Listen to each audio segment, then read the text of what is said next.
dua sutta yang telah saya sampaikan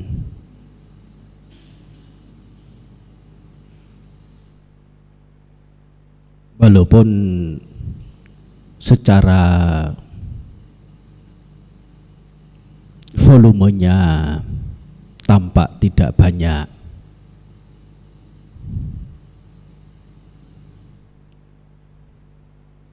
dapat kita pahami bahwa sesungguhnya mengandungi pokok-pokok dharma yang mendalam dan menjadi inti ajaran Sang Buddha, yaitu menuju kepadaman penderitaan secara benar.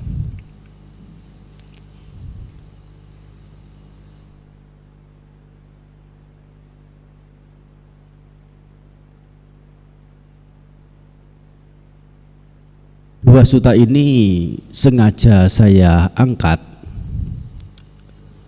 yaitu yang pertama adalah Abhinha Paccavekkhana Sutta, yang bagi praktisi itu punya arah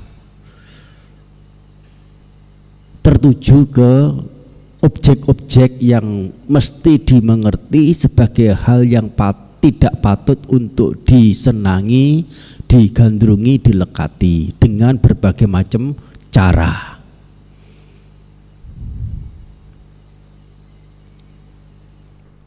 Yaitu secara bijaksananya. Tentu kata bijaksana ini hanya dengan istilah yang terngiang, yang terdengar di telinga kita. Mendengar kata bijaksana, hati kita itu terasa segar. Bijaksana ini lebih dari pandai. Apa kata bijaksana itu? Artinya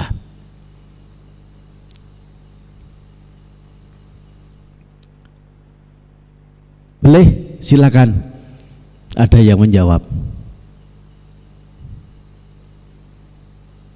Ya, silakan.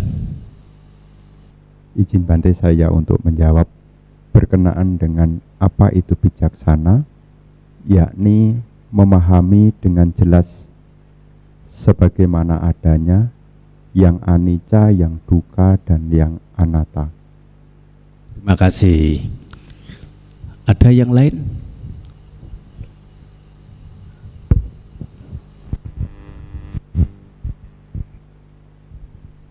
Ya, bijaksana di sini yang saya pahami dari kemarin sudah disampaikan sehubungan dengan Abhinha Paccavekkhana, Aditta Pariyaya Sutta, terus kemarin ada Muni Sutta, ada Sala Sutta. Bijaksana ini ya melihat ke dalam diri sendiri. Lihat ke dalam diri sendiri. Supaya tidak menilai yang lain, kamu begitu, lebih ke dalam diri, gitu. Bijaksana. Ya, aku punya duit berapa? Nah, ya, aku punya wihara berapa? Begitu melihat diri sendiri.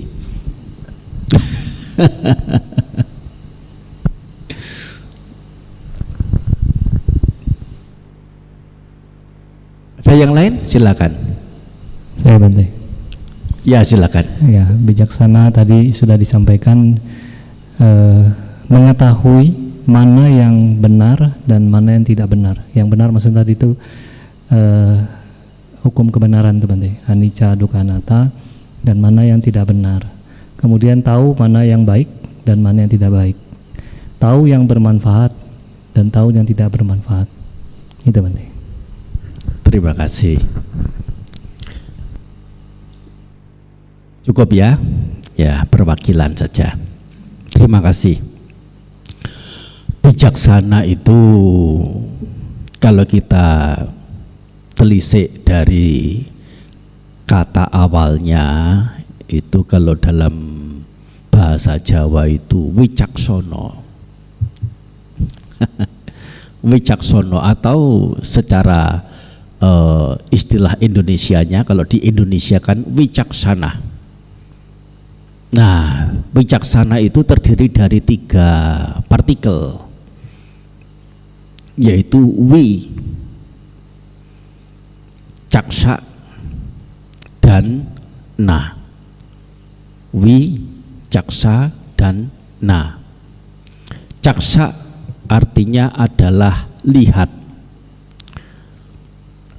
Alat yang digunakan untuk melihat disebut dengan caksu atau cakku. Caksa artinya lihat. Wi ini adalah awalan yang punya arti istimewa, eksklusif, punya arti jelas, punya arti beda. Nah, seperti kemarin dijelaskan tentang kata wicaya. Wi artinya beda, caya artinya mengumpulkan. Mengumpulkan dengan memisah-misah, membeda-bedakan, yaitu apa? Memilah-milah, mengkategorikan. Itu adalah kata wi. Di sini ada satu lagi, yaitu na, yang sebagai pelengkap dalam ketatabahasaan untuk menunjukkan kata benda.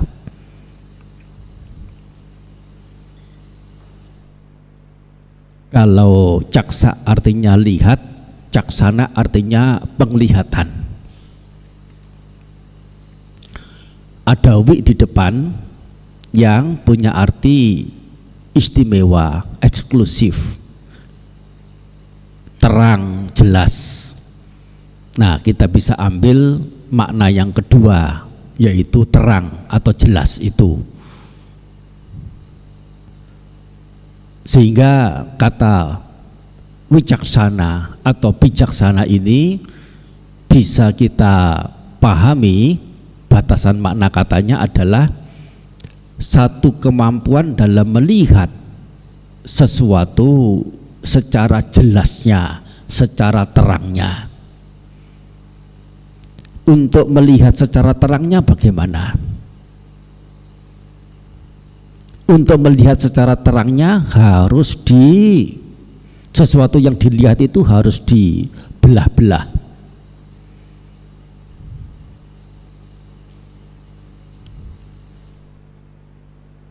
Harus dibelah-belah sehingga mengetahui sisi luar dan sisi dalamnya, termasuk bahan-bahan atau faktor-faktor pembentuknya. Ini namanya mengetahui secara terang, secara jelas. Yang ada satu istilah lain, yaitu adalah patisangweda atau patisambhida, yang punya arti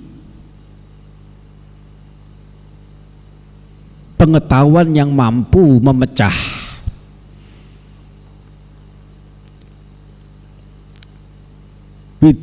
wida atau bida. Beda artinya yang membelah, yang memecah, yaitu kita diminta untuk mengetahui segala sesuatu bukan hanya dari sisi luarannya saja, tetapi dalamnya itu mesti kita ketahui. Dan untuk mengetahui dalamnya itu mesti dipecah dulu. Nah, kata pecah ini juga digunakan dalam ungkapan dalam bahasa Indonesia juga untuk kita, yaitu apa? Masalah itu kalau mau dicarikan jalan keluarnya perlu diapakan? Perlu dipecahkan dulu. Nah, ini kata patisambhida atau patisangweda, ya. Patisangweda ini artinya mengetahui, tapi patisambhida artinya yang memecah, ya. ada sedikit perbedaan. Nah, disinilah kata bijaksana itu punya arti. Kembali pada topik, bahwasanya objek-objek yaitu segala hal luaran diketahui secara bijaksananya, diketahui secara benarnya, sampai diketahui sebab asal usul kemunculannya, sampai mengetahui apa yang menjadi akibat atas sesuatu yang diketahui itu. Termasuk juga bisa diartikan mengetahuinya secara menyeluruh, yaitu istilah yang spesifik digunakan di sini adalah menyeluruh itu Pak, mengetahui ja. Ya, ja ini berubah menjadi nya, menjadi panya. Artinya kemampuan dalam mengetahui secara menyeluruh. Itu tidak beda. Kata bijaksana, bijaksana dan panya ya sesungguhnya adalah sinonim.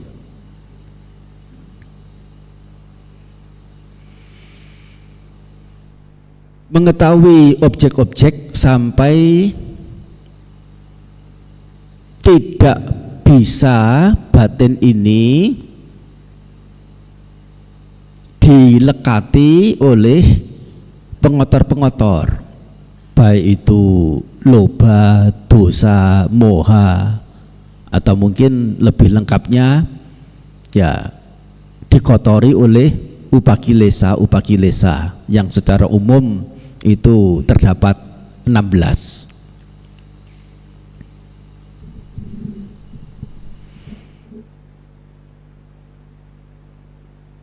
Ini adalah hal-hal yang dibahas dalam Abhinha Paccavekkanatthana Sutta. Sedangkan dalam Aditta Pariyaya Sutta adalah bahwa pelatihan atau pengembangan batin atau pencapaian kepadaman penderitaan bukan melulu karena objeknya itu memang tidak patut untuk disenangi, digandrungi, dilekati, melainkan sisi dalam diri ini sendiri sesungguhnya penuh dengan bara, penuh dengan kondisi yang panas, yang menyakitkan, yang pedas. Ketika sesuatu itu dilihat secara keliru, jadi tidak ada kesetimpalan dari kedua sisinya. Objeknya tidak patut untuk dilekati karena memang setelah dilihat secara bijaksananya itu tidak patut untuk disenangi, dilekati. Dan dari sisi dalam ketika melekati, menyenangi, menggandrungi itu yang muncul adalah bara. Sebetulnya hanya singkat ini saja poin yang ingin saya sampaikan dalam membahas kedua sutta itu. Terkait dengan sutta yang semalam dibahas, saya pikir saya rasa ada pertanyaan-pertanyaan yang karena waktunya tidak mengizinkan untuk dilanjutkan sesi tanya jawab pada kesempatan ini.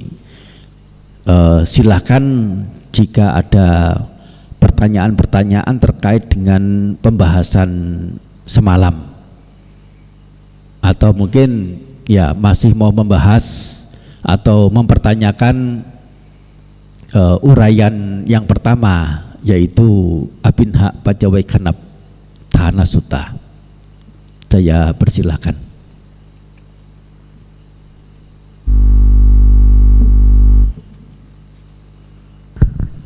Udah?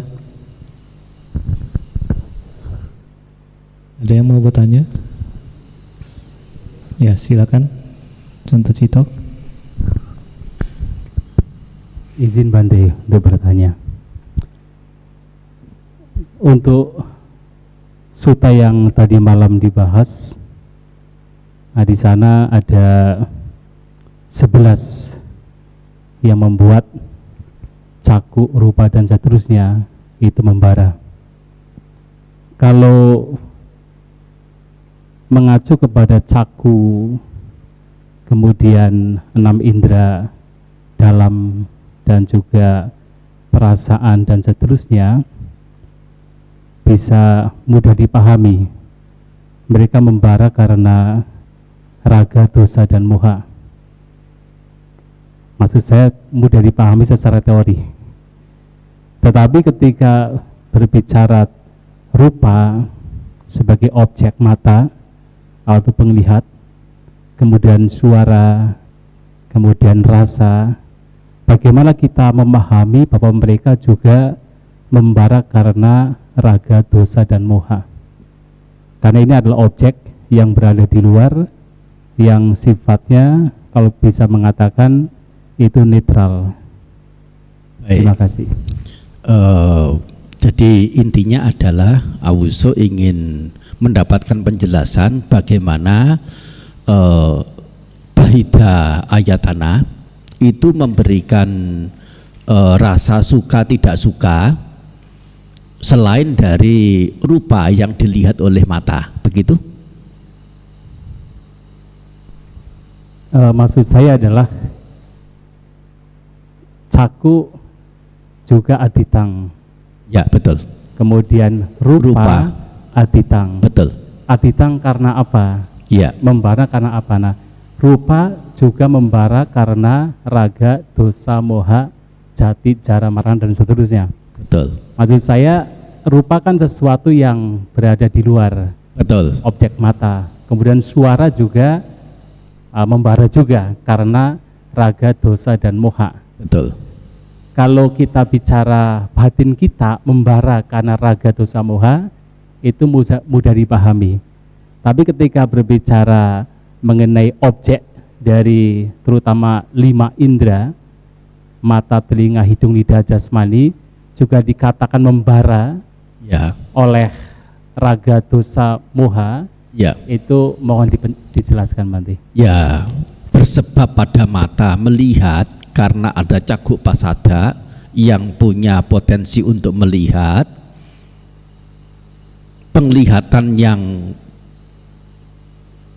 dimunculkan oleh caku pasada ini riskan terkontaminasi dengan loba, dosa, moha, sehingga dikatakan sebagai api atau bara, termasuk rupa, sada, suara. Kita dengar suara, oh sudah satu suara, hanya satu suku kata saja sudah bermain menggoreng di kepala sini, sudah sampai berjam-jam. Oh, itu suaranya si Anu, namanya si Anu. Dulu dia pernah begini, pernah bertemu dengan saya. Kayaknya dia sempat apa dan sebagainya. Dia adalah orang, ya contoh saja ya, dia seorang wanita, dia seorang yang muda, parasnya juga cukup menawan,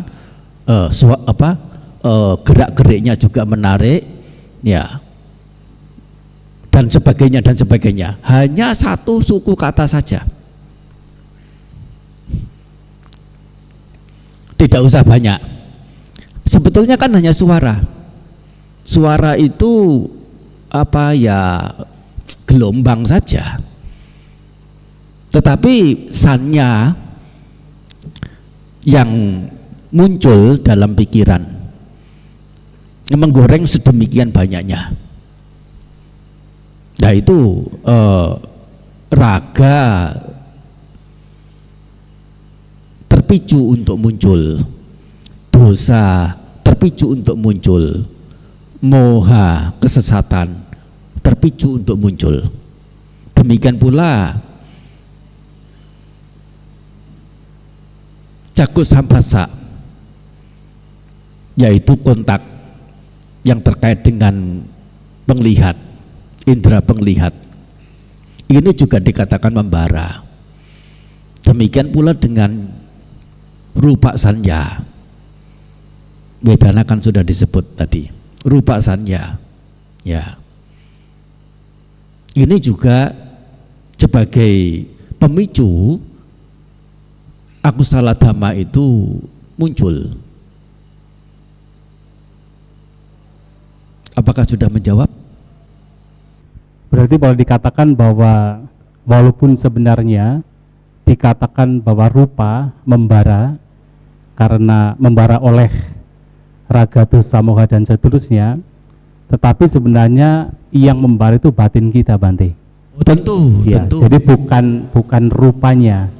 Bersebab pada rupa Ya, muncul bara, bersebab pada suara muncul bara, bersebab pada cakup pasada saraf mata muncul bara. Baik, Bante. Terima Begitu. kasih. Iya. Wandami Bante, izin bertanya Bante.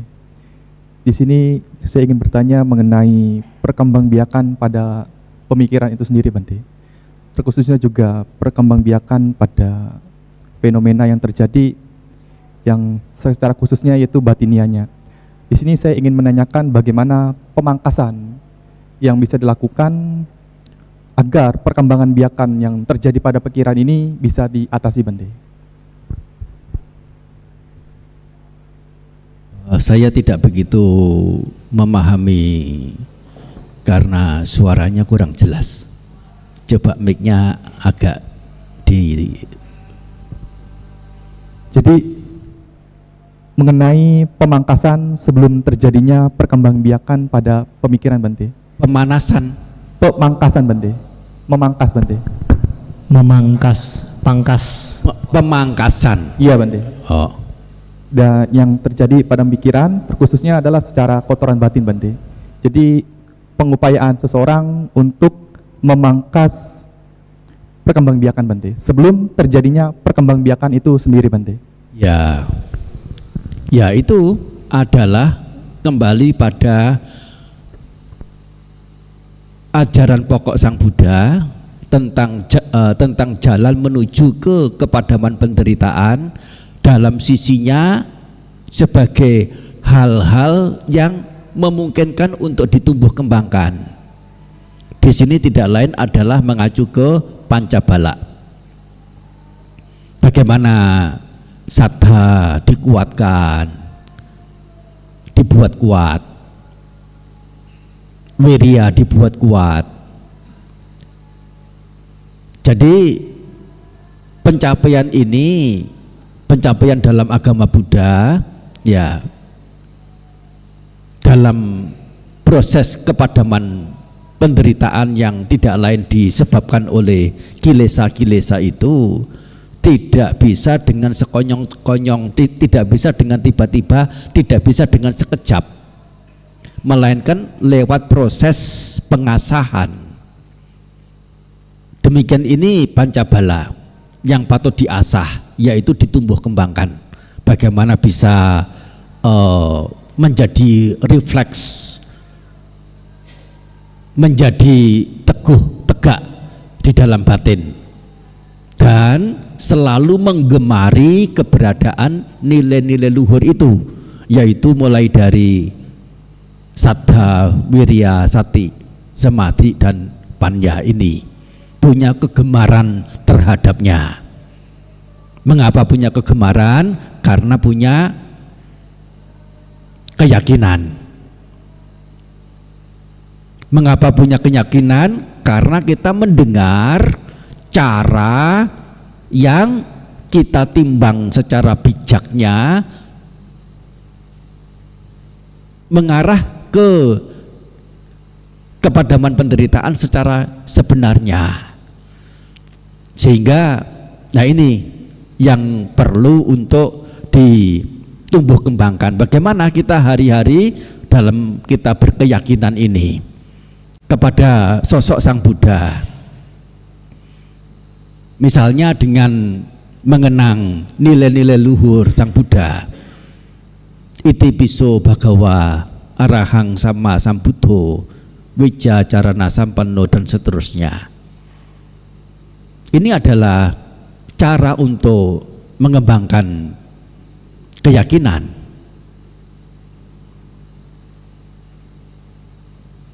Atau ya dengan melihat kepribadian beliau, segala hal yang beliau lakukan ini apakah demi ya hal-hal yang bersifat duniawi atau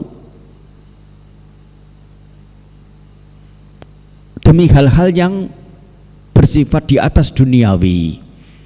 Kata duniawi di sini bukan hanya dunia manusia, tetapi adalah ke-31 alam. Sebagaimana yang dikutip di awal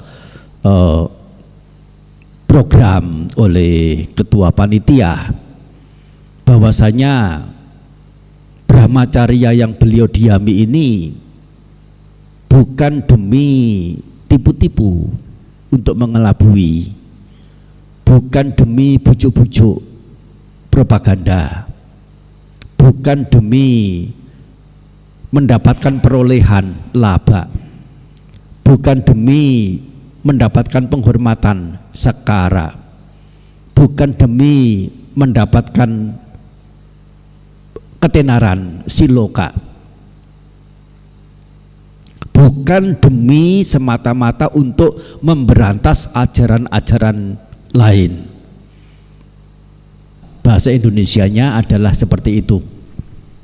Dan yang kelima adalah bukan demi agar orang-orang tahu bahwa aku ini loh seorang sama Sang Buddha, aku ini loh orang yang suci, aku ini loh orang yang satu-satunya di dunia. Bukan semata-mata untuk pengakuan. Terhadap orang yang seperti ini masih ada alasankah bagi kita untuk tidak mempercayai bahkan mengagumi? Nah, ini adalah untuk menumbuhkan keyakinan. Tentu ini akan ada uraian-uraian bagaimana menumbuhkan wirya, bagaimana menumbuhkan sati, samadhi, dan panya, yang ya sebagai contoh adalah bagaimana sada keyakinan itu ditumbuh kembangkan. Sehingga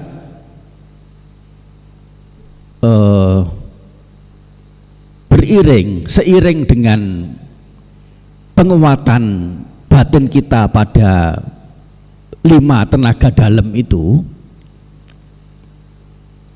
pancabala, pelatihan kita juga akan semakin menjadi lancar. Seperti orang yang bermain berolahraga, misalnya bulu tangkis atau apa. Nah, awal-awal mungkin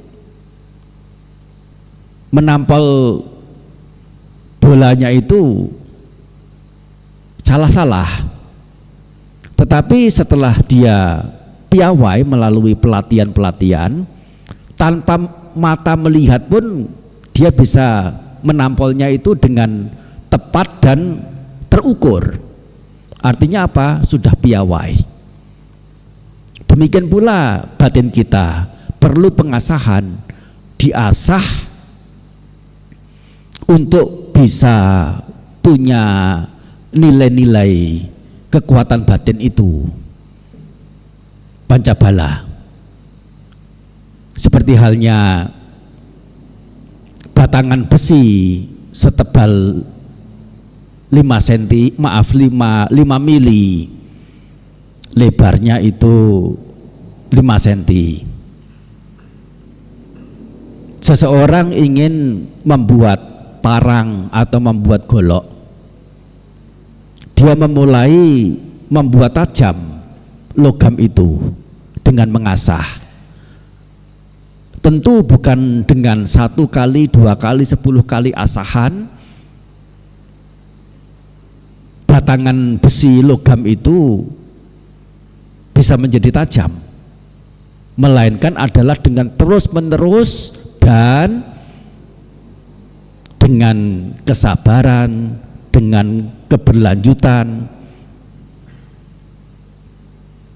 sehingga mendapatkan parang atau golok yang diharapkan. Demikian pula juga ketika kita berada dalam upaya pelatihan, salah satu tugas kita adalah menumbuh kembangkan yang namanya Pancabala ini. Yaitu Pancabala ini tidak lain adalah nama lain dari Jalan Arya berunsur 8. Jalan Arya berunsur 8 ini adalah perihal yang perlu diapakan?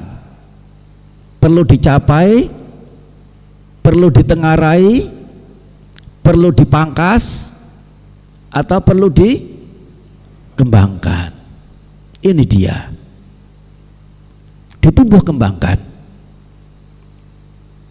Tentu bagi pemula seperti halnya pemain badminton, bulu tangkis itu mendapati kesukaran, mendapati kesulitan, mendapati bahkan merasa kewalahan, bahkan mungkin putus asa. Oleh karena apa? Ya memang kemampuannya itu belum pada tingkatan yang mumpuni. Tetapi ya itu sekali lagi adalah ya punya kerajinan dalam mengasah, dalam melatihnya, sehingga ya dari kesungguhhatian, dari kerajinan, dan dari kualitas-kualitas yang lain, ya suatu ketika dia mendapatkan kemajuan juga. Nah, kemajuannya itu cepat atau lambat itu tergantung pada seberapa intensif, termasuk juga bergantung pada seberapa, ya kalau kita bilang itu upanisaya atau kecenderungan. Beberapa itu dengan mengerti dharma sekali 2 kali langsung bisa paham dengan jelas dan langsung bisa mempraktikannya dengan baik. Ya sebagaimana kalau kita mengetahui penggolongan orang yang ada 4 itu, uga ditanyu, wipacitanyu, neya padak parama. Nah, meskipun kita padak parama artinya apa? Belajar bagaimanapun itu kemungkinan untuk mencapai kesucian itu tidak memungkinkan untuk kehidupan ini. Bukan berarti kemudian orang itu boleh give up, boleh berhenti.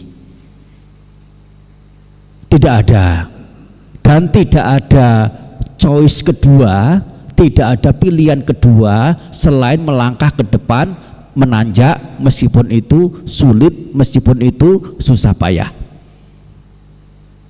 Bagi ia yang ingin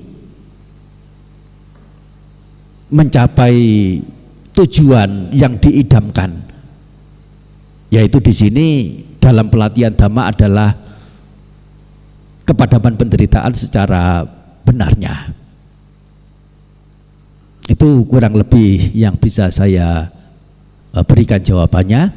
Barangkali para Bante Awuso, barangkali Bante Utama mohon untuk menambahkan. Ya. Atau siapa? Awuso Santacito silakan. Ya. Ya.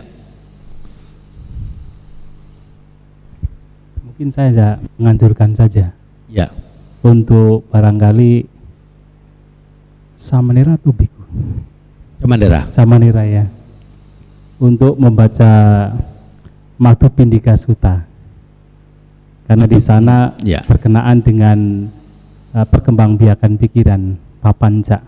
Ya. Yang intinya adalah sebenarnya Sang Buddha menyampaikan bahwa hendaknya seseorang tidak bergembira di dalam sebab-sebab yang memunculkan papanca. Ya, sebab-sebabnya tentu proses dari pikiran itu sendiri, dari caku rupa, caku vinyana, passa vedana, sanya vitaka. Ketika tidak bergembira di dalam sebab-sebabnya ini, akhir penderitaan bisa direalisasi. Nah, artinya dalam khotbah tersebut anjurannya, latihannya adalah tidak bergembira, tidak bersenang, tidak bergembira di dalam sebab-sebab yang nanti memunculkan perkembangbiakan pikiran dalam khotbah tersebut. Ya, itu adalah salah satu juga yang bisa dipakai sebagai acuan. Ya, bagaimanapun setiap orang punya jenjang kemampuan yang bervariasi. Ya, kalau memang belum punya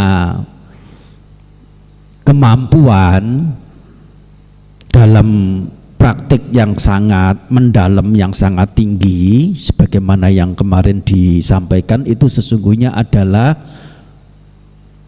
vipassana yang sudah memilih jalur yang tertinggi, yaitu Dhammanupassana. Sangat-sangat lembut, itu yang paling tinggi sudah. Dan objeknya itu apa? Dalam hal ini satu saja, yaitu sanya. Dan sanya di sini mengacu ke apa? Sanya mengerti keberadaan yang anicca itu bagaimana bisa diteruskan pada pemahaman sebagai yang tidak ada inti, tidak ada diri. Nah, ini meskipun ini adalah cara yang ideal, tetapi tidak semua orang dalam jenjang yang bervariasi itu punya kemampuan, meskipun hanya untuk memahami saja. Tetapi ya tidak semuanya seperti itu. Untuk mereka yang belum punya kemampuan seperti itu, nah ada pelatihan-pelatihan yang lebih sederhana, yaitu dengan samatha bhavana. Ya, mengerti objek sebagai yang tidak indah, mengerti objek sebagai yang ada cacat, mengerti objek sebagai yang ya akan yang menjadi subjek dari kematian, maranasati, atau objek-objek yang lain. Jika ini juga terlalu tinggi, cukup dengan menjalankan tata kebiasaan yang baik, sila. Jika ini juga belum mampu, masih memungkinkan ya untuk ya setidaknya ada kebaikan yang dilakukan dengan berderma, berdana, dan sebagainya dan sebagainya. Jadi pelatihan ini sangat-sangat bergantung pada pihak yang berlatih. Dharma Sang Buddha dibabarkan mulai dari yang paling mendasar sampai yang paling mendalam, dan tidak bisa disamaratakan. Ada bentangan garis merah, ada standar. Yang namanya praktek dalam ajaran Buddha itu harus sedemikian rupa, tidak bisa. Oleh karena apa? Pihak yang berlatih itu sendiri adalah majemuk, sehingga Sang Buddha dalam memberikan dharmanya itu juga majemuk juga. Selain majemuk dari sisi jenjangnya, juga majemuk dari sisi perspektif atau sudut pandang. Nah, itu adalah sedikit tambahan dari saya. Ada pertanyaan yang lain? Ya, silakan. Boleh tidak Bante, penggunaan istilah adita itu kemarin diterjemahkan sebagai bara, terhimpit, kemudian sebagai pedas, panas. Yang awal, kata awal apa ya? Adita tadi, kata adita. Adita, iya. Ya. Adita yang artinya bara. Bara, terhimpit, panas, pedas. Ya. Bisa juga ya, digunakan istilahnya sesuatu yang mematangkan. Sesuatu yang Mematangkan. Ya. tidak Menjadi bisa. masak, menjadi masak. Tidak bisa. Kalau mematangkan malah enak untuk dimakan. Nah, ada sedikit satu lagi pertanyaan Bante. Apa yang membuat membara itu kan raga kina, dosa kina, moha kina. Itu dalam sisi yang aku salah. Lalu bagaimana dari sisi misalnya aloba, dosa, moha itu Bante? Yang dimana menyebabkan seseorang terlahir di alam-alam bahagia yang sesungguhnya sendiri adalah duka. Yang kusala. Iya. Yang Loba, kusala. dosa, moha. Aloba, dosa, moha. Aloba atau sa'amoha, kenapa? Yang menyebabkan terlahir di alam-alam bahagia, itu bisa dikatakan sebagai duka juga. Kenapa tidak dikatakan sebagai bara juga? Termasuk sebagai bara juga. Tetapi di sini kata aloba atau sa'amoha itu ada jenjangnya. Ya, ada jenjangnya. Yaitu pandangan benar itu dibagi menjadi dua.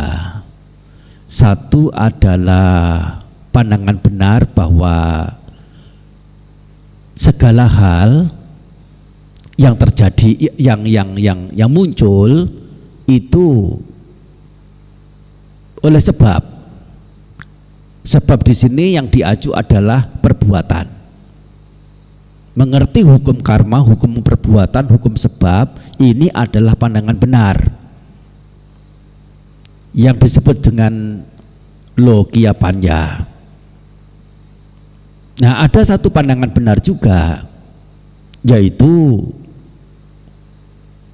4 kebenaran Arya yang terpisah menjadi 2. 4 kebenaran Arya yang lokiya dan 4 kebenaran Arya yang lokutara. Dipisah menjadi 2 ini karena tergantung pada siapa yang menjalankannya. Kalau yang menjalankannya masih putu jana, sebutannya adalah lokiya panya. Kalau yang menjalankannya adalah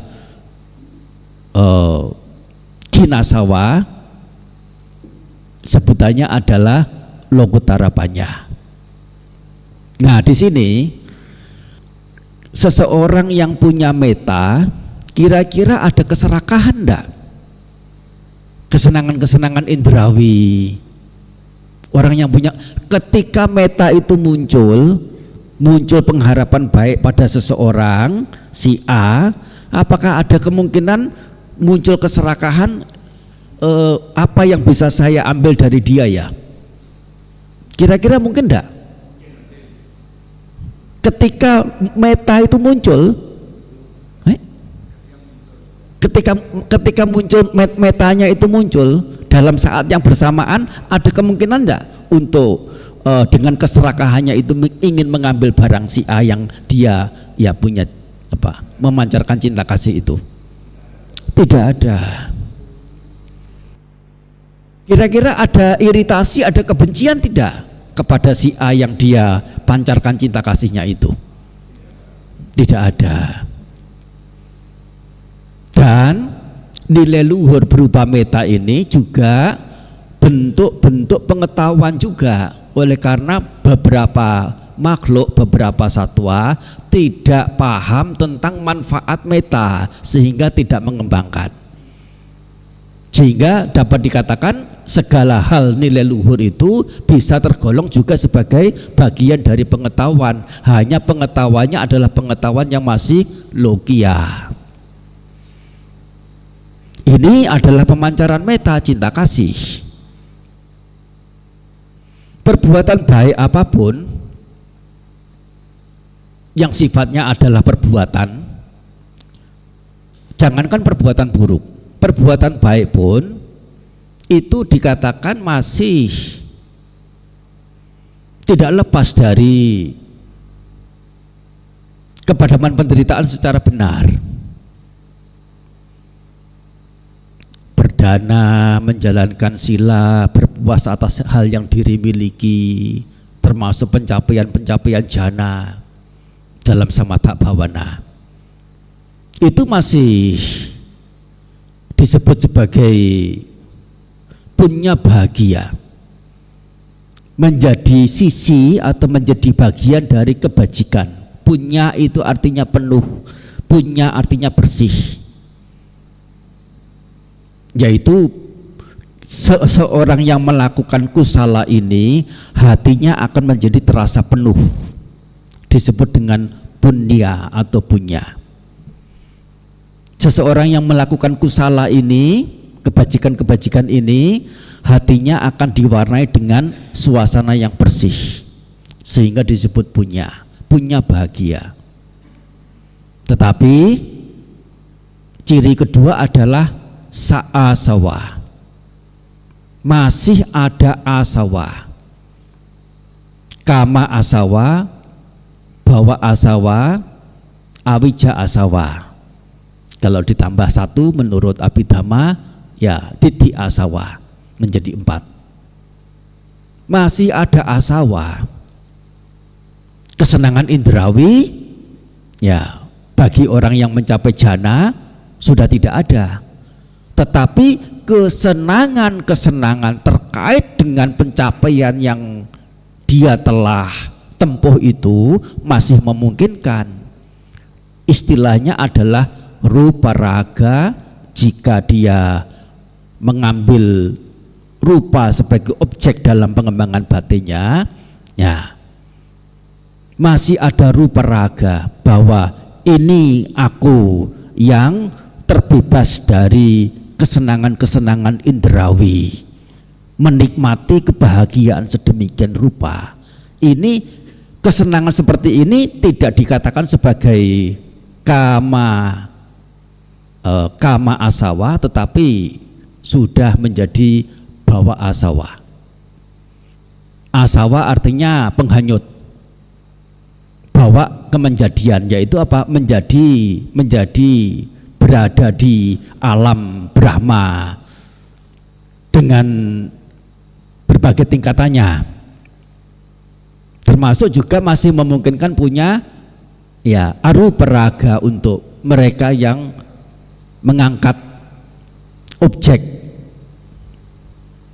yang bukan bentuk, yaitu ruang, winyana, pengetahu, akincanya, ketidak ada apa-apaan, dan newasanya nasanya yatana. Dikatakan sanya tidak, dikatakan bukan sanya tidak juga, sebagai objek. Nah, setelah berada dalam tingkatan seperti itu pun masih memungkinkan ada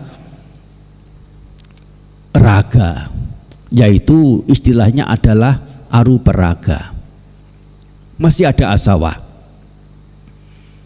Salah satunya adalah rupa raga, arupa raga itu. Dan satu lagi adalah upadi wepaka. Upadi wepaka. Upadi itu artinya adalah keberlanjutan, atau upadi itu artinya adalah landasan. Upadi artinya yang terpatok, teguh, kuat. UPADHI, upadi. Upadi wepaka. Terdapat upadi sebagai dampak, sebagai akibatnya. Upadi ini apa? Yaitu adalah khandha upadi, yaitu masih memungkinkan untuk memunculkan kanda, pancakanda lagi. Dan kanda ini adalah sinonim dengan dukkha lagi. Satu lagi adalah kilesa upadhi, yaitu loba, dosa, moha, masih memungkinkan ada di sana. Upadhi yang ketiga adalah abhisangkara upadhi, yaitu perbuatan-perbuatan meskipun secara batiniah yang membentuk kebaikan, keburukan, dan kemuliaan. Punya abhisangkara, apunya abhisangkara, apunya abhisangkara, dan anenja abhisangkara. Nah, perbuatan-perbuatan baik yang buruk, perbuatan yang baik maupun perbuatan mulia. Maksud perbuatan mulia di sini adalah pencapaian-pencapaian jana, mulai dari jana pertama yang rupa jana atau rupasanya sampai pada arupasanya itu. Nah, ini adalah keberadaan upadhi. Sejauh upadhi itu belum dihancurkan, seseorang belum mampu mentas dari samsara. Yang sebetulnya upadhi itu adalah nama lain dari samsara itu sendiri. Samsara itu ada berapa? Ada 3. Apa saja? Kilesawata sama dengan kilesa upadhi. Kamawata sama dengan abhisangkara upadhi. Dan wipaka wata sama dengan kanda upadhi. Ini kalau kita mau mengaitkan. Dan ini juga nama lain dari mara. Mara ada berapa? 5. Pertama adalah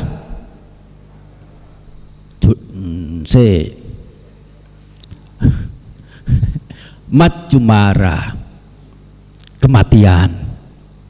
Kematian disebut mara.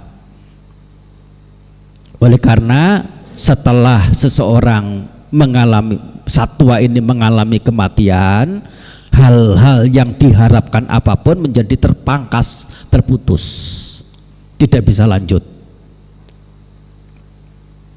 Kemudian adalah yang kelima dulu adalah Dewa Puttamara. Yang dimaksud di sini adalah makhluk-makhluk yang tinggal di alam paranimitta wasawati, yang punya niatan buruk, punya pikiran buruk, punya perbuatan buruk. Sebetulnya mereka dewa. Tetapi dewa itu bukan berarti sudah suci. Dia memungkinkan untuk melakukan keburukan. Dan kalau dewa di tingkatan paling atas dengan kemampuan kualitas yang sangat besar dibandingkan dengan alam lain dalam kama wacara bumi, sekali melakukan tindakan itu pengaruhnya sangat besar. Ya, kalau kita bandingkan misalnya, kalau ada tukang parkir marah kemudian merusak barang, apa sih, seberapa sih barang yang dirusak itu? Tetapi kalau Mr. Joe yang marah, Joe Biden contohnya, atau Mr. Putin ya marah, ya bisa terjadi sesuatu yang sangat besar. Makhluk-makhluk manusia kalau marah ya segitu-segitu saja. Makhluk-makhluk di Catu Maharajika Dewa juga segitu-segitu saja, mungkin lebih parah. Tetapi jika makhluk dewa di alam paranimitta wasawati yang marah dampaknya itu sangat-sangat luas, sangat besar, sangat mendalam, sangat mengerikan. Nah, karena sesungguhnya mereka itu adalah dewa, tetapi punya niatan, punya perbuatan yang buruk. Ya, selain disebut dengan Mara, si Mara punya sebutan lain yaitu adalah Pubadewa. Apa artinya Puba itu? Pubadewa itu, Puba artinya awal. Ya, kalau diartikan kira-kira ia yang dulunya adalah dewa. Saya menjelaskan ini terlalu rinci sampai tidak bisa balik. Membahas apa tadi? Ya? Terima kasih. Ya, Dewa Putemara ini mengacu ke makhluk-makhluk yang berada di alam para Nimitta Wasawati yang punya tindakan yang buruk. Nah, dua ini adalah tambahan untuk pengkategorian apa yang disebut dengan Mara dalam konteksnya sebagai Mara. Tapi tiga yang lain adalah Kanda Mara, yaitu Kanda Upati, yaitu adalah Wipaka Wata, kemudian ada Kilesa Mara, yaitu Kilesa Upati atau Kilesa Wata, sama saja. Dan satu lagi adalah Abhisangkara Mara, yaitu Abhisangkara Upati, termasuk juga Kamawata. Tiga-tiganya sama.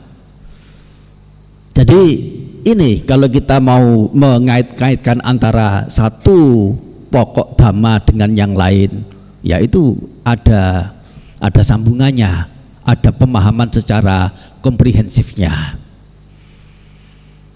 Nah, kembali bahwasanya perbuatan apapun, sebaik apapun, sejauh itu masih berupa karma, tidak bisa untuk lepas dari samsara. Yang bisa melepaskan seseorang dari samsara adalah dengan memangkas, dengan memotong karma atau perbuatan, menghancurkan karma, menghancurkan perbuatan. Caranya bagaimana? Yaitu dengan mencegah munculnya kilesa. Jika kilesa menyenangi ini, menyenangi itu tidak ada, apakah memungkinkan untuk melakukan sesuatu? Jika tidak melakukan sesuatu, akankah ada akibat kebahagiaan penderitaan di alam-alam? Jika tidak ada kebahagiaan penderitaan di alam-alam, adakah picuan untuk mendapatkan lagi hal menyenangkan yang telah luntur, yang telah habis, atau menginginkan untuk lepas dari keberadaan sengsara, keberadaan menderita yang sedang dihadapi, yang menjadi akibat dampak dari perbuatan yang buruknya itu. Dan karena ada mengingini ini, menyenangi, ya, mengharap, sudah muncul kilesa di situ. Dan itu yang juga akan memicu munculnya kama lagi. Begitu seterusnya, disebut dengan lingkaran setan. Tidak ada habisnya. Nah, dalam rangka mencegah munculnya kilesa agar tidak ada kama, inilah Sang Buddha membabarkan berbagai macam uraian dharma dengan berbagai macam sudut pandang, berbagai macam percontohan, berbagai macam perumpamaan, aneka pariyayena. Sehingga dalam hal ini, hal yang mampu memotong samsara adalah melalui kebijaksanaan dari sisi 4 kebenaran Aryanya. Meskipun ketika menjalankan, seseorang yang menjalankan itu dalam posisi sebagai putujana atau mungkin sebagai sekha, tetapi keberadaan 4 kebenaran Arya ini yang mampu mengantarkan seseorang menuju ke pantai seberang, berada dalam Lokutara, bebas dari samsara. Jadi perlu ketahui di sini bahwa tidak semua hal baik itu sudah pasti tidak ada dicampuri dengan hal-hal buruk. Dan hal baik di sini mengacu ke keseluruhan, termasuk punya pandangan benar dalam arti mengerti 4 kebenaran Arya secara umumnya. Nah, mereka ini yang berlatih dengan mengembangkan kebijaksanaannya itu mampu mencapai kebahagiaan sesuai dengan jalurnya. Kalau masih jalur karma, yaitu mencegah diri dari hal buruk, berupaya pada hal bajik, dia akan terus pada samsara. Tetapi kalau didasari dengan kebijaksanaan berupa 4 kebenaran Arya, punya tujuan utama adalah pemotongan samsara. Meskipun dalam upaya itu,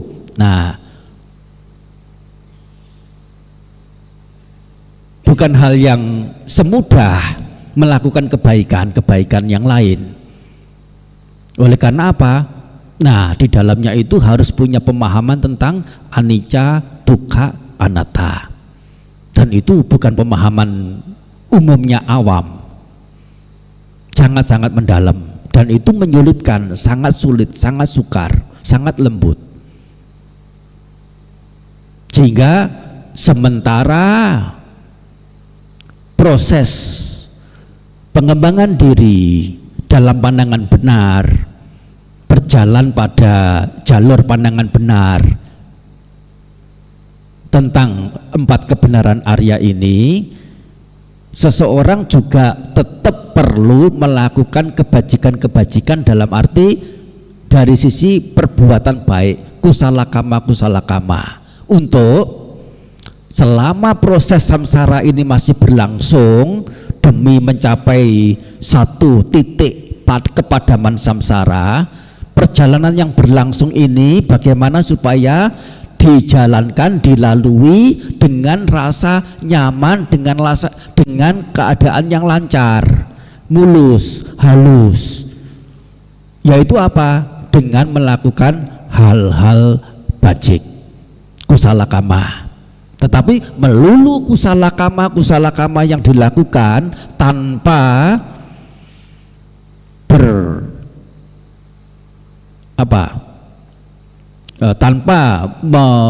tanpa juga mengadopsi pelatihan-pelatihan yang didasari dengan pandangan benar berupa 4 kebenaran Arya ini, dia tidak bisa lepas dari samsara. Jadi bagaimana kita mengajar atau mengerti kemudian mengajar kepada orang-orang. Agama Buddha bukan melulu urusannya berbuat baik, kusala kama. Ajaran Sang Buddha yang lebih utama bukan bagaimana berbuat baik, tetapi bagaimana memotong perbuatan itu sendiri.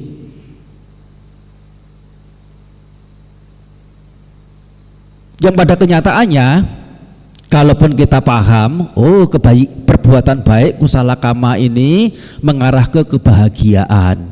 Aku pengen bahagia. Aku salah kama mendatangkan penderitaan. Aku tidak ingin.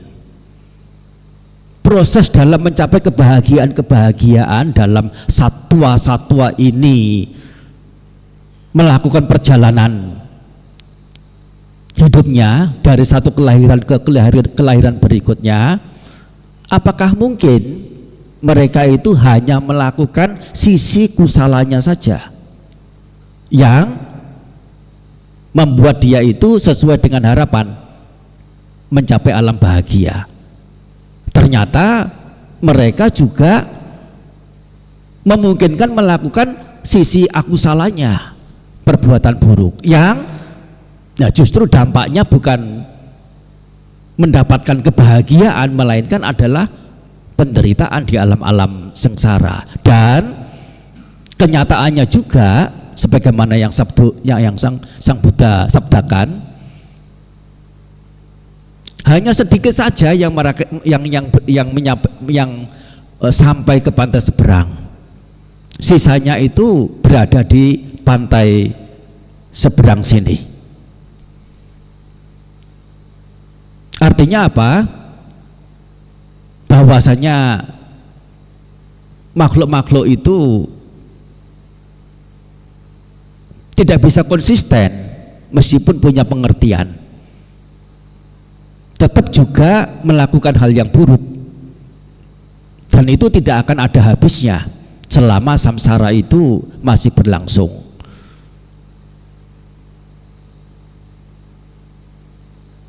Sehingga itu yang kita juga perlu pahami dalam hal ini ya.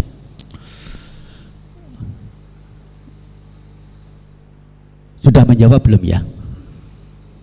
Ya? Sudah. Ya. Ada pertanyaan yang lain? Nah, yang lain dulu silakan. Ya, Wandami Bante izin bertanya. Seperti yang dijelaskan ya, Anmodana dan terima kasih sekali mengenai penjelasan tentang ketuaan itu akan mengarah kepada, kalau direnungkan dengan benar, ketuaan itu akan mengarah pada asubhasanya, yaitu ketidakindahan tubuh. Nah, yang ingin saya tanyakan Bante, bagaimana cara untuk ketika kita duduk bermeditasi dengan mata terpejam, apakah kita mengingat ada usia tua, misalnya ada orang tua, kita ingat ke dalam batin kita dan disertai dengan ini tidak indah, ataukah merenungkan rambut yang sudah memutih ini tidak indah, atau gigi yang sudah tanggal itu tidak indah? Boleh, tergantung pada objeknya. Duduk untuk mengembangkan batin, atau mungkin berjalan begitu ya, atau mungkin berbaring, atau mungkin berdiri, atau mungkin sambil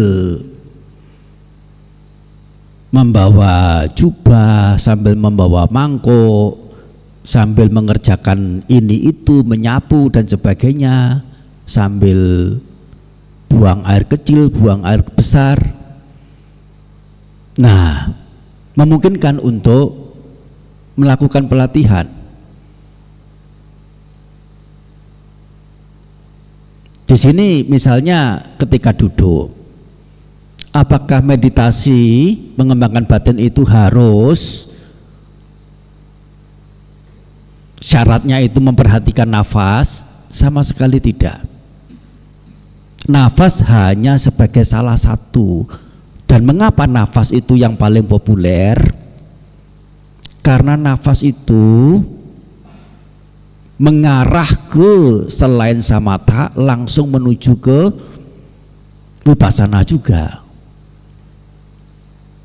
Tetapi ini juga tidak melulu nafas, melainkan juga anggota tubuh semuanya, baik tulang maupun air liur maupun air seni dan sebagainya, sebagai objek, bukan hanya melulu mentok sampai di ya jana-jana dan tidak bisa berlanjut ke vipassana, juga tidak. Sangat memungkinkan untuk dilanjutkan menjadi proses pengembangan batin secara pandangan terangnya, yaitu vipassananya. Nah, kalau kita sudah punya patokan untuk mengangkat rambut sebagai objek, duduk di depan ini ada rambut bekas cukur ya, atau rambut siapa begitu. Nah, dilihat rambutnya, atau kalau kira-kira kita cukup mampu mengingat bentuk rambut itu seperti apa, warnanya apa, beradanya di mana, ya cukup dengan apa namanya, gambaran-gambaran batiniah yang muncul itu, mengangkatnya sebagai objek. Dan rambut ini bagaimana? Nah, kalau ditinjau dari samata bhawananya, secara ketidakindahannya, rambut ini, nah, berhelai-helai ini, kalau di apa namanya, dipilah helai demi helai, helai demi helai, indahnya di mana? Apalagi kalau sudah terpisah dari kepala, indahnya malah berubah menjadi sesuatu yang menjijikkan, mengerikan. Kalaupun masih tumbuh masih berada di kepala, nah perlu untuk rajin-rajin membersihkan. Jika rambut ini indah, rambut ini bersih, tidak ada perlunya orang itu membersihkan rambutnya. Betul tidak? Dibutuhkan membersihkan oleh karena keberadaan rambut ini berciri kotor. Jika rambut ini berciri kotor, menjijikkan, rambut ini tampak sebagai sesuatu yang menyenangkan ataukah tidak? Jika rambut ini tampak sebagai hal yang tidak menyenangkan, akankah kita menyenangi? Jika kita tidak menyenangi, akankah mengingini? Nah, mengerti rambut secara benar sebagai hal yang tidak bersih, ini sudah nyana, logia nyana, logia panya. Mengapa disebut logia nyana, logia panya? Oleh karena, nah, objeknya itu adalah samuti saca, kebenaran persepakatan. Ini rambut, bagian tubuh makhluk, bagian tubuh satwa. Ini adalah pemahaman secara persepakatan manusia, begitu. Nah, setelah mengerti keliru sebagai yang indah, apa yang kemudian muncul adalah nafsu ragawi. Dan begitu nafsu ragawi muncul, bagaimana kemudian batin seseorang, apakah masih tetap sejuk, tetap dingin, tetap lega, tetap tenang, atau menjadi panas, tegang, terhimpit, gelisah? Dan itu kebahagiaan ataukah penderitaan?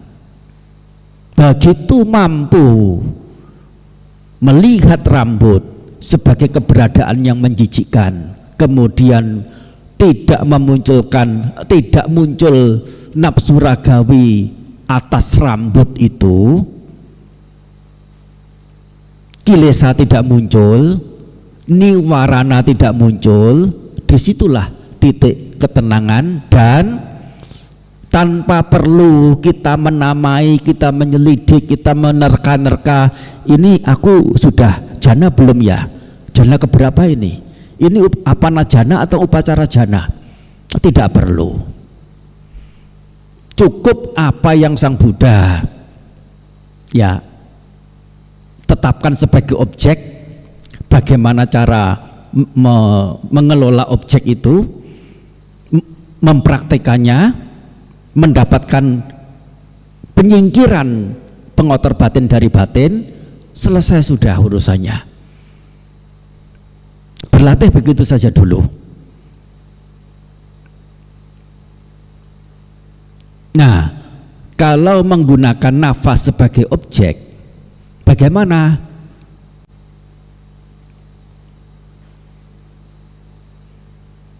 Dari sisi ketidakindahannya, sebagaimana yang saya sampaikan pada waktu sebelumnya, nafas ketika dihirup Orang menghirup nafas itu kira-kira menghirup udara yang dia mengerti sebagai udara yang bersih atau kotor? Bersih. Kalau dia mengertinya sebagai udara yang kotor, kira-kira akan tetap senang dalam menghirup atau menghindar? Menghindar. Tetapi setelah udara yang dia anggap sebagai yang bersih ini dihirup, masuk ke dalam tubuh, keluar dari tubuh berupa hembusan nafas, udara itu masih tampak, masih dikenali sebagai yang bersih seperti semula atau sebagai yang kotor? Kotor. Ini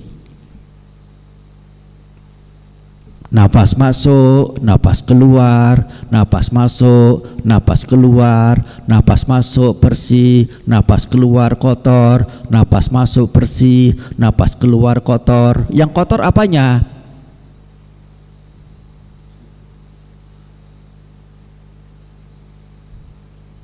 Yang kotor tubuhnya. Betul ya? Yang kotor tubuhnya. Tidak lain adalah Anapanasati ini mengerti tubuh secara keseluruhan, bahwa keberadaan tubuh ini kotor sedemikian rupa, ada noda, cacat, banyak penyakit sedemikian rupa, tidak kekal sedemikian rupa, tidak ada diri sedemikian rupa, sesuai dengan tingkatannya. Dan ini alat-alat yang mampu memangkas, menghancurkan niwarana atau pengotor-pengotor batin, kilesa. Sudah dapat? Ketika berjalan, bagaimana berjalan? Apakah harus lambat-lambat, sampai lambat, saking lambatnya sampai hampir mau jatuh? Ya, saya punya pengertian tidak harus seperti itu. Jalan biasa saja, jalan senormalnya, jangan terlalu cepat nanti terengah-engah, konsentrasinya menjadi gampang buyar. Jalan yang normal saja. Ini adalah onggokan yang sedang berjalan. Onggokan ini punya ciri tidak bersih, kotor. Terus kaki yang terangkat menopang tubuh secara keseluruhan ini adalah itu, baik yang menopang maupun yang ditopang adalah onggokan yang kotor yang menjijikkan. Itu kalau menggunakan asubha. Kalau menggunakan kecacatan, beda lagi. Kalau menggunakan anicca, ketidakkekalan, beda lagi. Ketidakadadirian, beda lagi. Baik tubuh onggokan ini maupun tubuh onggokan lain, melihat siapa lewat mata atau mendengar suaranya, tahu itu orang, tahu itu jenis kelaminnya, tahu usianya, tahu itu orang yang dibenci atau yang disayang atau yang tidak dikenal sekalipun, mengertinya sebagai asubha, mengertinya sebagai yang ada cacat, mengertinya sebagai yang tidak kekal, mengertinya sebagai yang tidak ada diri. Bukan semata-mata jalan pelan-pelan, hanya sebatas memperhatikan pergerakan tubuh, mulai kaki kiri diangkat, diayunkan, diturunkan, menapak ke lantai. Aku melangkah.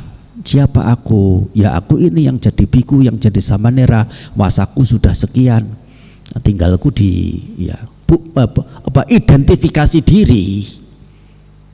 Itu bukan pengembangan batin.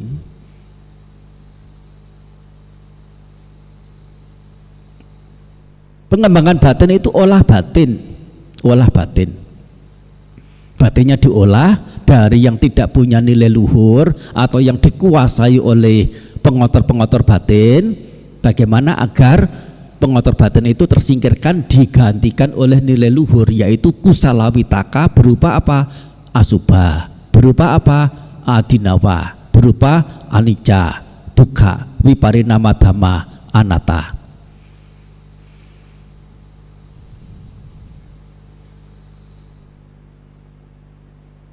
Cukup untuk jawabannya?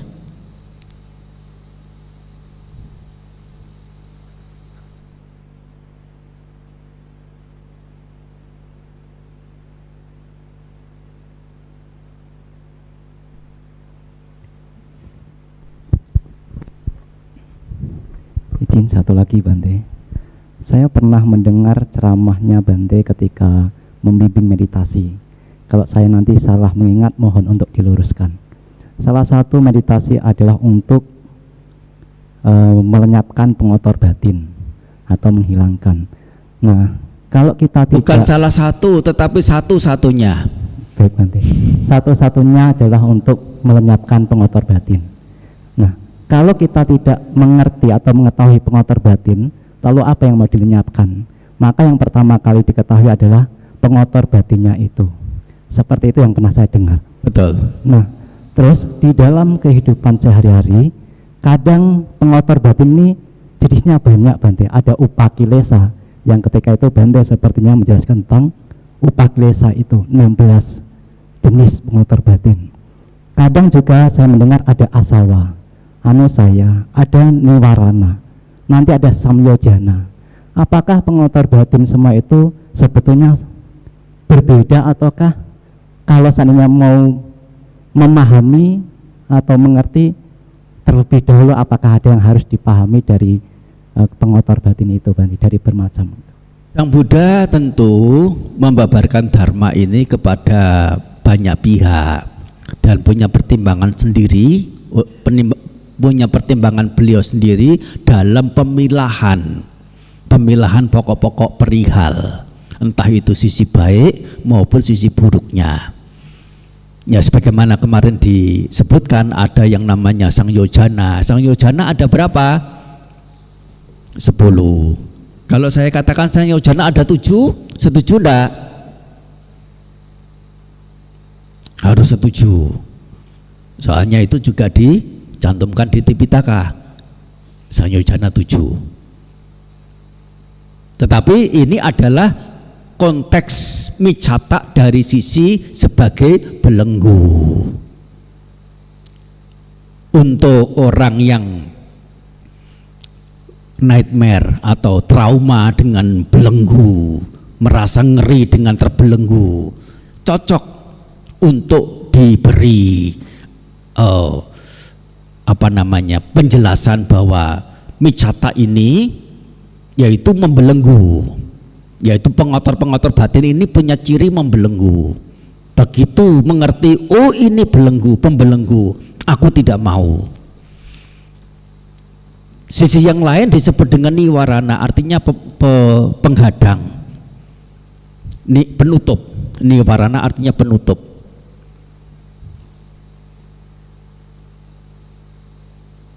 Ya sesungguhnya sama saja. Memang ada rincian-rincian. Sangyojana ada 7 atau ada 10, niwarana ada 5. Tetapi secara secara garis besarnya yaitu adalah loba, dosa, moha. Meskipun dikatakan upakilesa, ya perlu juga, penting juga untuk mengetahui, menengarai. Oleh karena kalau kita berusaha untuk menyingkirkan hal buruk, di sisi yang lain kita tidak memahami apa sih hal buruk atau suasana hati yang seperti ini apa ini? Tidak mampu menengarai. Sehingga perlu juga untuk ya lebih awal mengetahuinya, menghafalnya. 16. Loba atau raga, nafsu ragawi, keserakahan. Dosa, kebencian, koda kemarahan, upanaha dendam, makha pelecehan, pelasa kelancangan atau kekurang ajaran, maya macaria kekikiran, isa keiri hatian, maya kepalsuan, sateya keculasan, tamba kebandelan, saramba ngeyel, tidak mau kalah, mau bertanding, mau mengalahkan, mana pembandingan diri, atimana merasa tinggi, mata kemabukan, apemada kelengahan. Dihafalkan, dihafalkan. Dengan menghafalkan ini bisa menengarai keberadaan situasi hati. Termasuk juga kalau muncul kebaikan apa itu? Sering-sering baca Manggala Sutta, Karanyameta Sutta. Untuk menengarai, oh ini adalah hal baik jenis ini. Ini adalah hal buruk jenis ini.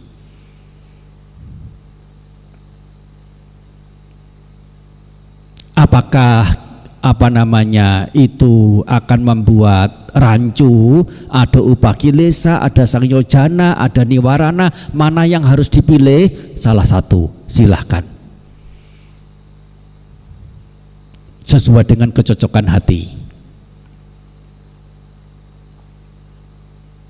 Sebutannya yoga artinya pengikat, sebutannya oga artinya air bah. Banyak sebutan. Anusaya pendompleng. Nah itu adalah bagaimana kita ya sesuai yang ditanyakan itu ya bisa dimengerti sedemikian rupa. Bisa sudah menjawab? Sudah. Silakan pertanyaan yang belakang dulu. Ya.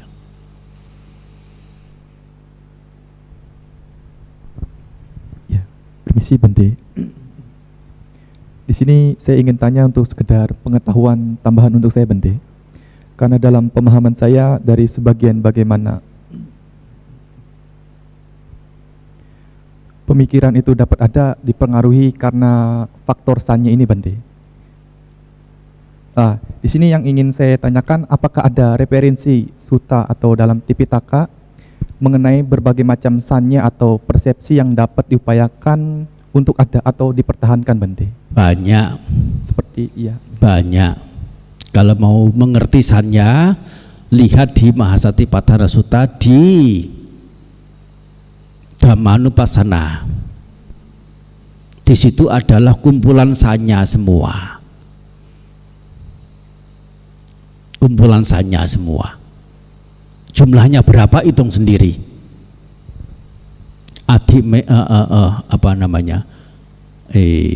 Gimana? Santang wa ajatang kama candang. Berikutnya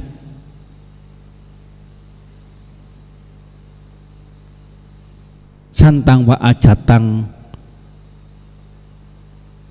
kama candoti pajanati.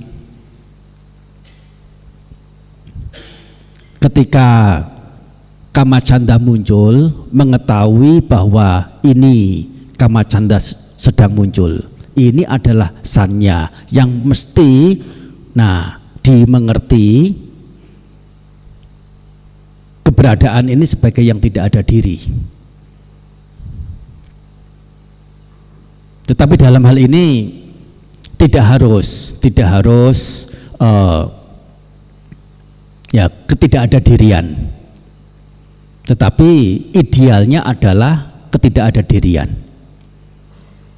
Oleh karena Dhammanupassana ini idealnya adalah menggunakan anatta sebagai alat, sebagai nilai luhur berupa kebijaksanaan dalam memahami atau dalam memecahkan keberadaan sanya itu. Ya, begitu ya. Ya, silakan.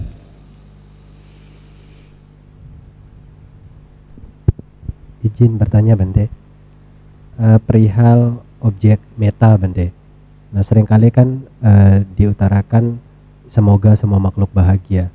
Nah diri sendiri ini belum bahagia Bante. Terkadang kan dalam meditasi terpikir banyak beban, masalah, apakah luka batin masa lalu. Itu kan rasanya kan tidak mudah untuk memancarkan pikiran meta tersebut. Itu bagaimana cara menyiasati diri Bante. Lalu yang kedua, pada momen tepat seperti apa pemancaran meta itu bisa dilakukan, begitu Bante. Karaniya matta kusalena yantang santang pedang abhisa meja. Tolong diterjemahkan.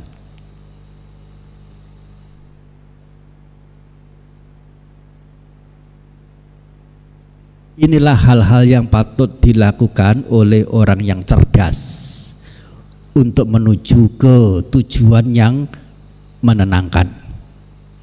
Santa pada nama lain dari nibbana sesungguhnya, atau ya dalam hal ini adalah tatiya jana. Tetapi dalam Metta Sutta ini ada baris-baris akhir ya yang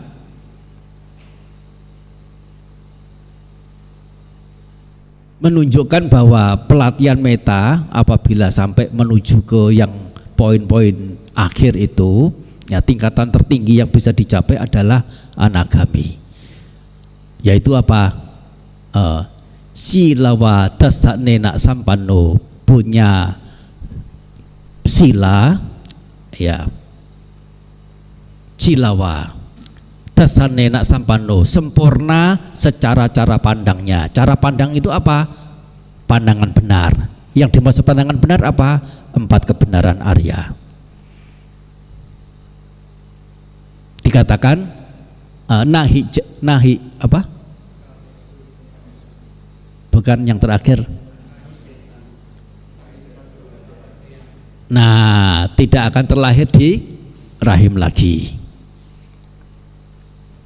Setidaknya anagami.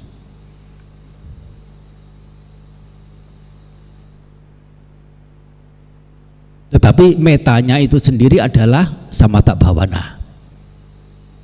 Melulu metanya saja. Bagaimana meta kepada diri sendiri itu? Sako menjadi orang yang cakap, yaitu terampil, uju lurus, suhuju tulus, suwaco mudah dinasihati, mudu lemah lembut, anatimani tidak sombong,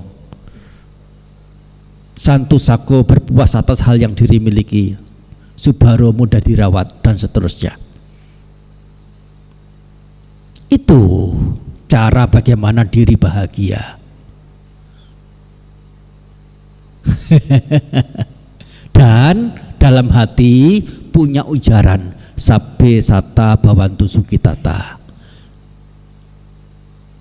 semoga semua makhluk berbahagia. Artinya apa? Tidak ada benih-benih kebencian, dosa di dalam pikiran. Meta artinya keberadaan batin yang bebas dari dosa, kebencian. Itu meta.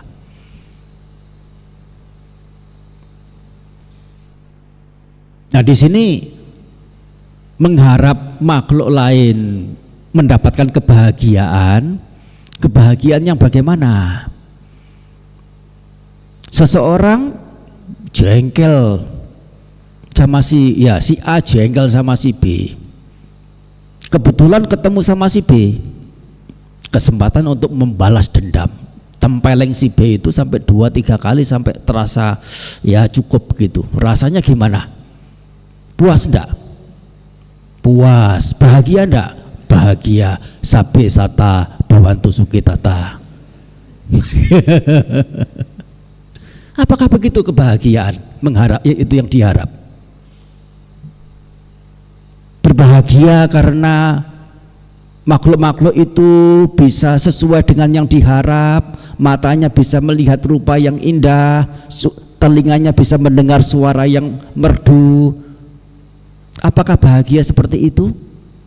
Tidak juga, meskipun itu ya masih dikatakan lumrah untuk kehidupan awam, masih oke lah. Tetapi di sini adalah penataan diri dalam nilai-nilai bajik, berharap makhluk lain itu punya sako, uju, suhuju, subaro, suwaco, mudu, anatimani, dan seterusnya dan sebagainya.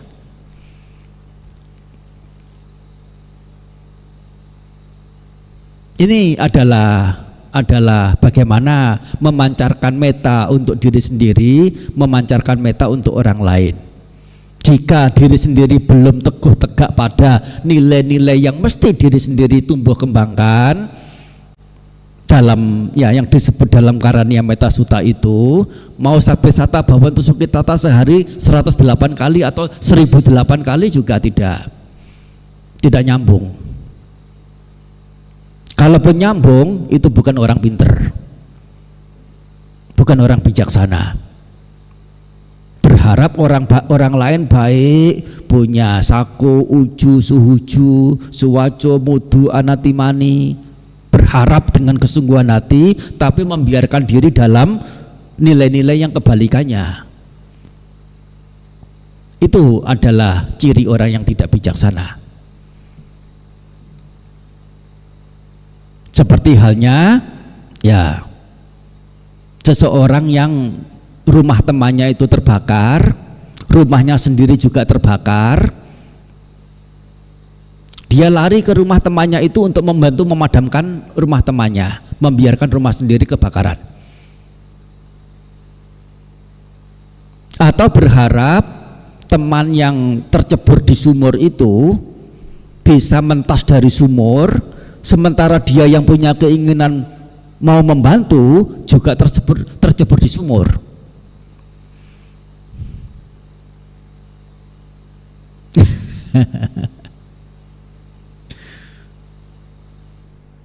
Meta pada diri sendiri.